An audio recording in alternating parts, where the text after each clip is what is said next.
Assalamualaikum warahmatullahi wabarakatuh.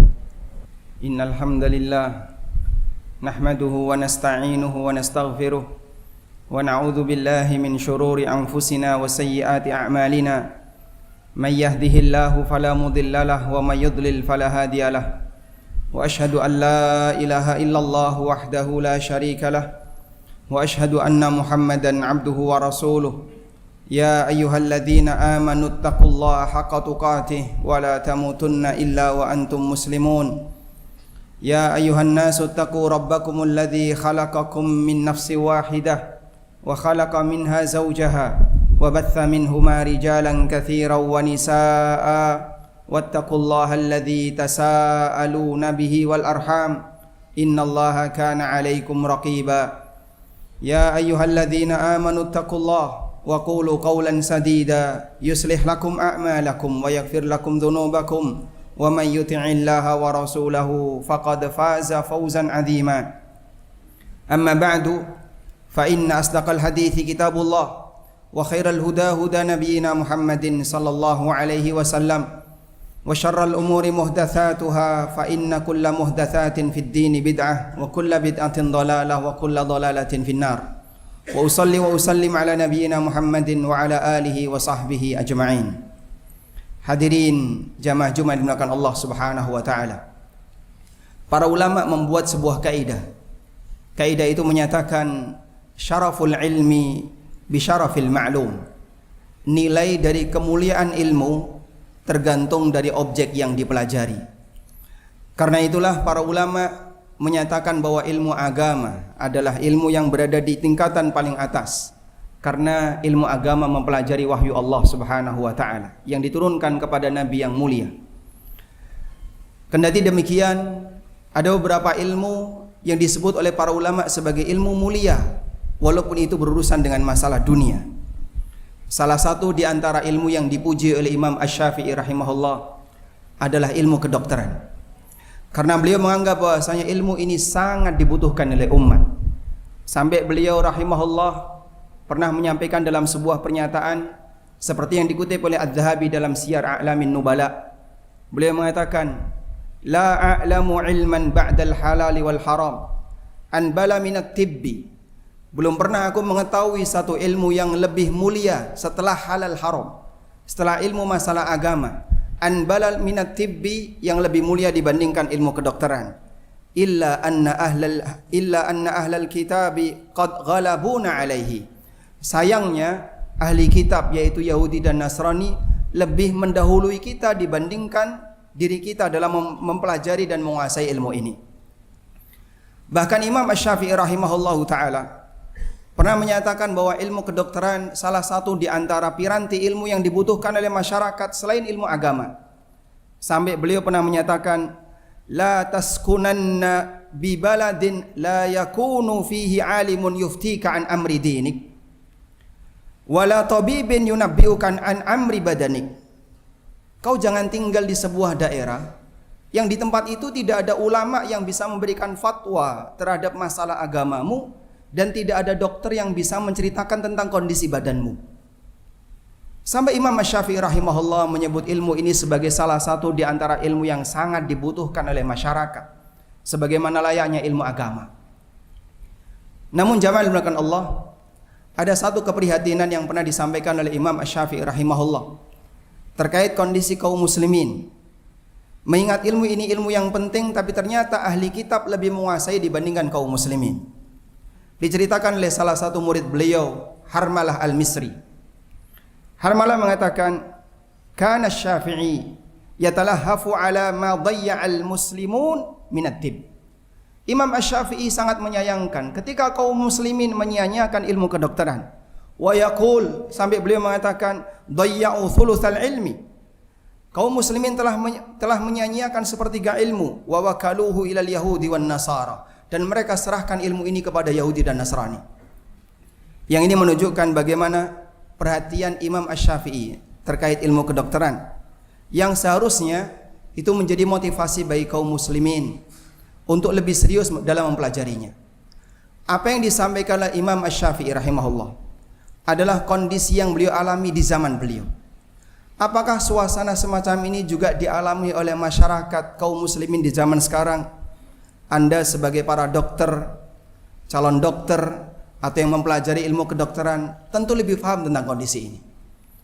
Namun setidaknya ini memberikan motivasi bagi siapapun yang sekarang sedang serius membidangi ilmu kedokteran. Salah satu di antara perlombaan antara kita dengan mereka non-muslim adalah bagaimana kita bisa menguasai ilmu yang dibutuhkan oleh masyarakat. Yang seharusnya ilmu semacam ini lebih dikuasai oleh kaum muslimin dibandingkan oleh agama yang lain. Karena itulah jamaah dimulakan Allah Subhanahu wa taala, pesan semacam ini di antara bentuk motivasi bagi kaum muslimin yang disampaikan oleh Imam Kibar Al-Mubajjal, Imam Asy-Syafi'i rahimahullah yang kita kenal. Bahkan sampai beliau mengatakan hakikat dari ilmu itu cuma dua. Kata beliau, innamal ilmu ilman. Ilmu itu hanya ada dua macam. Ilmu din wa ilmu dunya. Pertama ilmu agama dan yang kedua ilmu dunia. Lalu beliau memberikan rincian. Amma ilmu din fawwal al-fiqhu, dan yang dimaksud dengan ilmu din, ilmu agama adalah ilmu fikih yang menjelaskan kepada masyarakat tentang masalah halal haram, menjelaskan kepada masyarakat tentang bagaimana cara beribadah yang benar. Wa amma ilmu dunya, sementara ilmu dunia kata beliau huwa tib, intinya adalah ilmu kedokteran. Walaupun ada banyak sekali ilmu dunia yang dibutuhkan oleh masyarakat, tapi Imam Al-Mubajjal, Imam Syafi'i rahimahullah lebih perhatian dalam masalah ini. Jamaah dimulakan Allah Subhanahu wa taala, di posisi ketika Anda berada dalam situasi sedang melayani orang lain, pada hakikatnya Anda sedang mengamalkan sebuah amalan yang besar dengan ilmu kedokteran yang Anda punya. Apabila suasana semacam ini kita maksimalkan untuk kepentingan umat, mudah-mudahan kekhawatiran yang pernah disampaikan oleh Imam Syafi'i tidak terjadi di tengah kaum muslimin. Maka amanah semacam ini semoga disadari oleh semuanya, terutama bagi mereka yang sekarang sedang menekuni bidang kedokteran. Demikian sebagai khutbah yang pertama. Aqulu qawli hadza wa astaghfirullah. Alhamdulillahi wa kafa, wassalatu wassalamu ala rasulil mustafa wa ala alihi wa sahbihi wa mawalah. Wa ashhadu an la ilaha illallah wahdahu la syarika lah. Wa ashhadu anna Muhammadan abduhu wa rasuluh. Ya ayyuhalladzina amanu taqullaha haqqa tuqatih wa la tamutunna illa wa antum muslimun. Hadirin jamaah Jumat dimulakan Allah Subhanahu wa taala. Di antara pertimbangan kenapa ilmu kedokteran dipuji oleh para ulama, karena ilmu ini banyak memberikan manfaat bagi umat, banyak memberikan manfaat bagi masyarakat. Namun kita juga perlu menyadari bahwa nilai kemanfaatan itu akan bisa berwujud pahala jika diiringi dalam rangka melayani masyarakat dengan maksimal. Sebagaimana yang pernah dinyatakan oleh seorang ulama kibar, Abdullah bin Mubarak, gurunya Imam Bukhari, ada amal besar bisa menjadi tidak bernilai gara-gara niat, dan ada amal yang kecil bisa bernilai besar gara-gara niat. Abdullah bin Mubarak mengatakan, rubba amalin kabirin tusaghiruhun niyah wa rubba amalin saghirin tukabbiruhun niyah.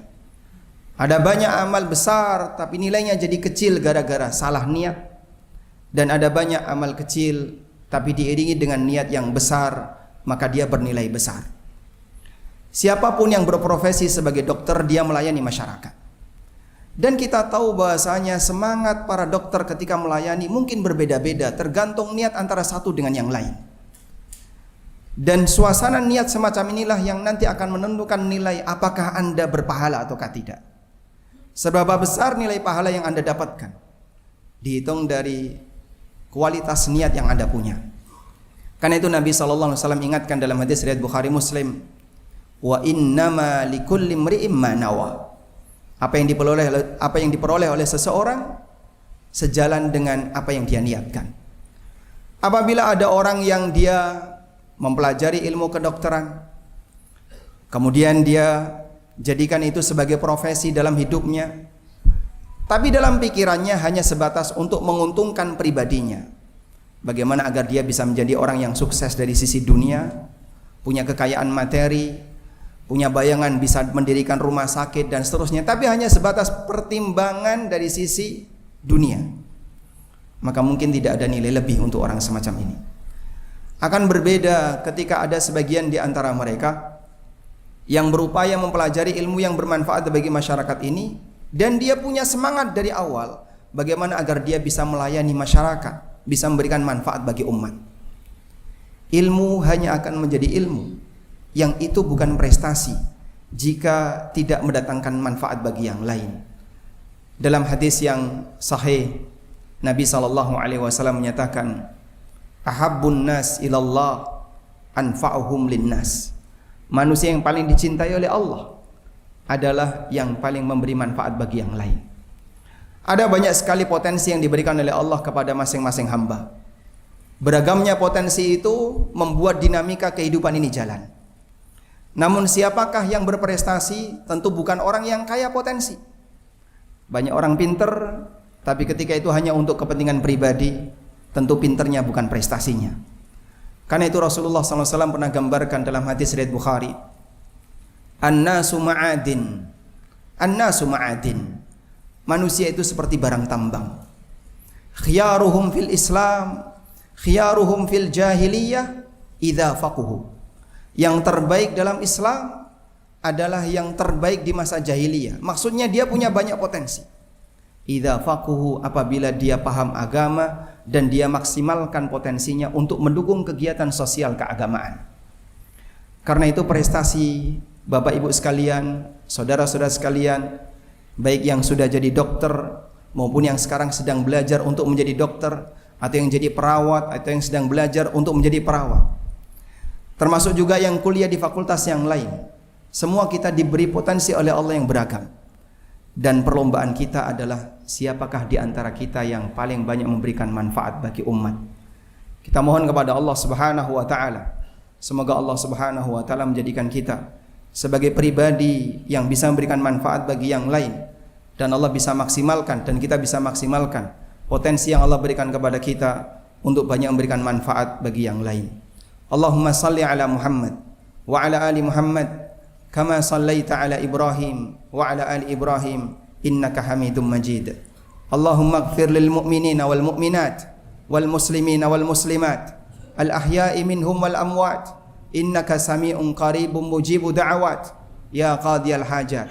Rabbana ighfir lana wa li ikhwanina alladhina sabaquna bil iman wa la taj'al fi qulubina ghillan lil ladzina amanu rabbana innaka raufur rahim.